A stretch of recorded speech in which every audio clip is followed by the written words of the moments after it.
Welcome to the UFC 271 post-fight show with mixed martial arts and the Judo superhero. Israel Adesanya retained his middleweight title in the main event. He defeated Robert Whittaker by unanimous decision, but Whittaker definitely came in with a completely different game plan than in the first fight. He was taking Adesanya down. He was actually quite successful with the takedowns. Adesanya dropped Whittaker in round one, but after that, Whittaker started landing takedowns, but he wasn't really able to keep Adesanya down. Adesanya was just so slick and able to slide out of those takedowns and get back up to his feet. So first of all, what did you think of Adesanya's ability to get back to his feet in this fight?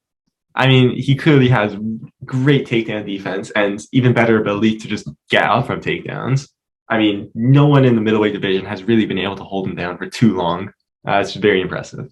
Yeah, it's really only been Jan Blachowicz that's been able to hold him down. And he's so much bigger than all the middleweights. And Whittaker is even a former welterweight. But nonetheless, it's really impressive that Whittaker was able to get him down on the ground. And there's definitely some signs being set for how Adesanya will eventually be defeated. But right now, he's just looking so good. He's as good as ever on the feet. Like I said, he dropped Whittaker in the first round.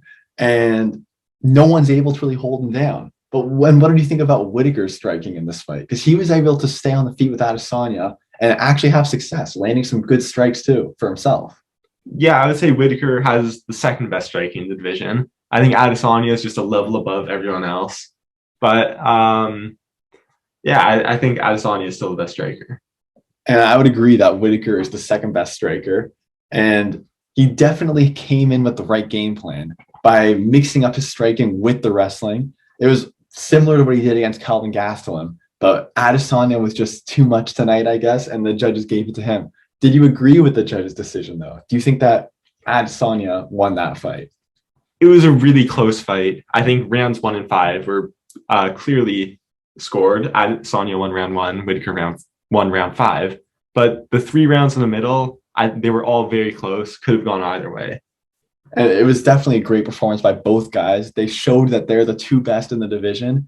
It was really impressive what Whittaker was able to do, but this could have been such a different fight if he was actually able to stay on top of Adesanya, but he just wasn't able to do that. Adesanya is so good at getting back to his feet. It was really incredible to see how well he's at defending takedowns, but also at getting up when he is taken down. Mm-hmm.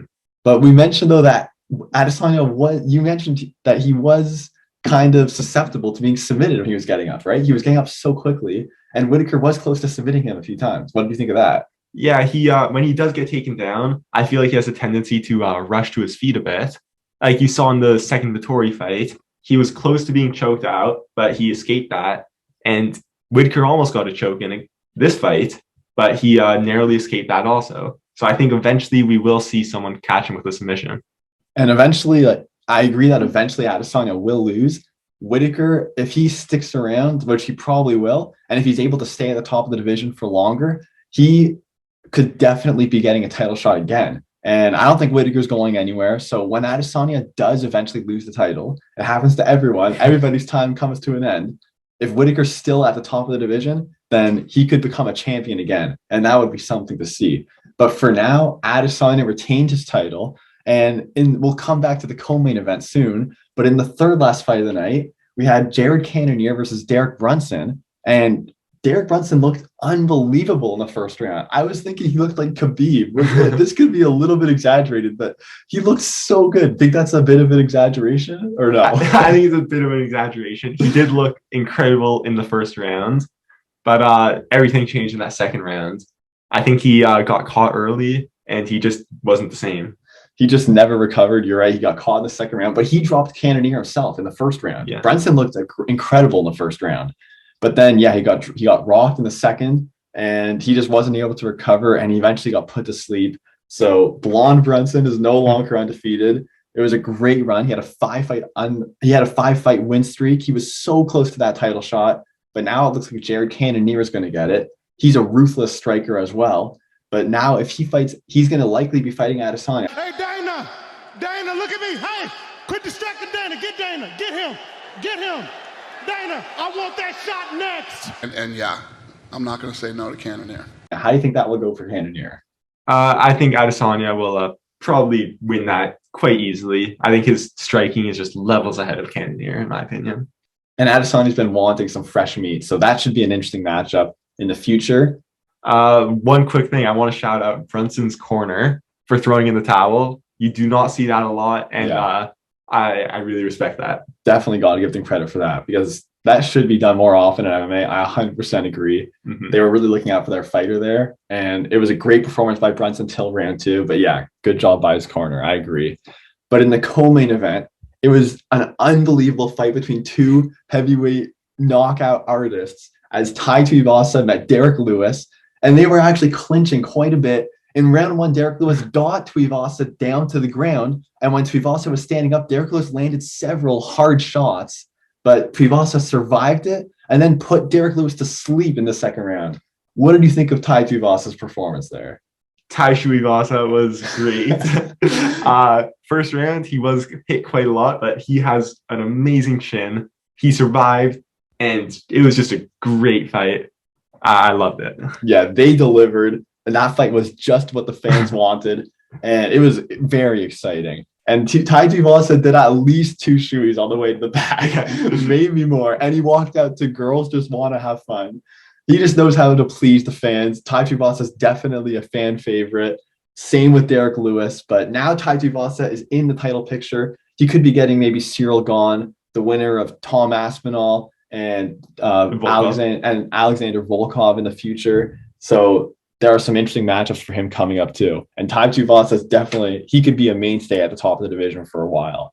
But on the rest of the card, we had some other interesting fights as Renato Moicano defeated Alexander Hernandez.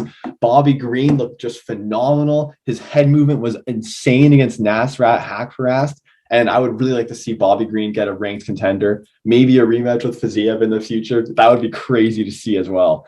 And we also had Casey O'Neill defeating Roxanne Modaferri in her retirement fight. And those are some of the big highlights from the rest of the card. What was, out of the other fights from the card, what stuck out the most to you? Bobby Green just looked incredible against Nasrat. He looks like an elite striker in the lightweight division, and I'm super excited for his next fight. I thought that was also really impressive. And for me, I would probably say Casey O'Neill's victory over Roxanne Modaferri. Modaferri's a legend. It was a great performance by Casey O'Neill. And her post-fight interview was also great. Shout out to Al Iaquinta as she was just getting angry at the fans, just like Iaquinta did when he had that controversial split decision in the past against Masvidal. So that was pretty cool too. And congratulations to Modaferri on an excellent career. But thank you guys for tuning in to the UFC 271 post-fight show. Be sure to follow the link in the description to my Twitter page for more frequent mixed martial arts updates. Hit the like button if you enjoyed this video, and subscribe to the channel for more videos. Thank you guys for watching, and put your comments down below for who you thought won the main event and what your favorite fight on the card was. But I'll see you guys in the next video.